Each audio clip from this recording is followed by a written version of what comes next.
Karen and her HOA had clearly decided that escalating their intimidation tactics was their only path forward. This time, they deployed a so-called SWAT team to raid my ranch, assuming that force, surprise, and numbers could finally overpower me. The enforcers were heavily armed, moving with precision, or so they thought. But what they didn't know was that I was a former Special Forces operative, with extensive experience in anticipating and countering exactly this type of aggressive maneuver. The raid began in the dead of night. Vehicles approached my ranch quietly, lights dimmed, tactical gear fully equipped. Karen had briefed them that I would be alone and vulnerable, that the element of surprise would allow them to seize control before resistance could be organized. Their confidence was palpable, their underestimation total. I had anticipated such an escalation weeks earlier and had established multi-layered defensive systems. Motion sensors, perimeter cameras, and hidden entry points. As the SWAT team approached the main gate, I remotely activated barriers, locking certain entrances and redirecting others into monitored zones. The first wave of enforcers was caught off guard as their movements triggered alarms, forcing them into confined areas where my team could observe them without direct engagement. Inside the ranch, I moved strategically, communicating with my security and tactical personnel through secure channels.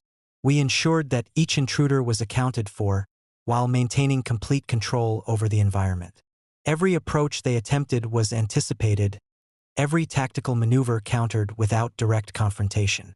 Karen's plan, which relied on intimidation and surprise, was crumbling before it even began.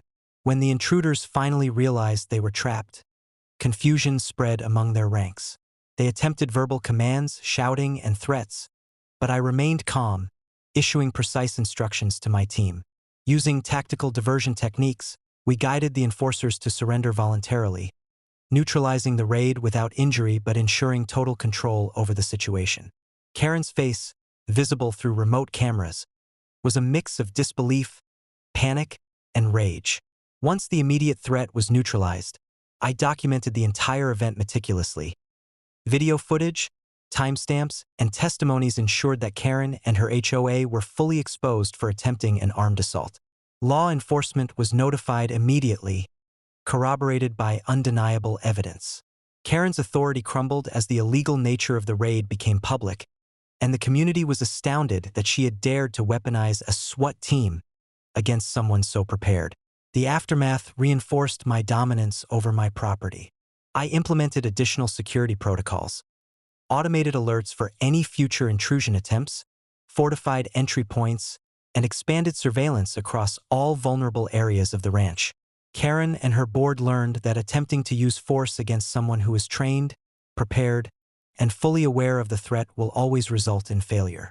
News of the raid and its decisive counteraction spread quickly. Social media and local news outlets documented the humiliation of Karen and her enforcers, highlighting the tactical precision and readiness that neutralized the threat. Community sentiment shifted further in my favor, and Karen's credibility and influence reached new lows. The story became a cautionary tale. Arrogance, aggression, and underestimation of a capable opponent lead only to public humiliation and legal consequences. By evening, the ranch was calm, lights dimmed, and every perimeter secured. I stood at the edge of the property, reflecting on the raid and its implications. Karen's repeated failures to intimidate or control me had only strengthened my position, highlighted my preparedness, and served as a public demonstration that any attempt to challenge me, even with a heavily armed team, would be decisively neutralized. The lesson was unmistakable. Aggression without understanding, intimidation without preparation, and underestimation of skill leads to catastrophic failure. Karen had assumed she could raid a ranch, but she had walked directly into a meticulously prepared trap. My authority was reinforced, my property secured, and my message clear. Anyone who challenges me will face consequences they cannot anticipate, and the HOA's audacity would never again go unpunished.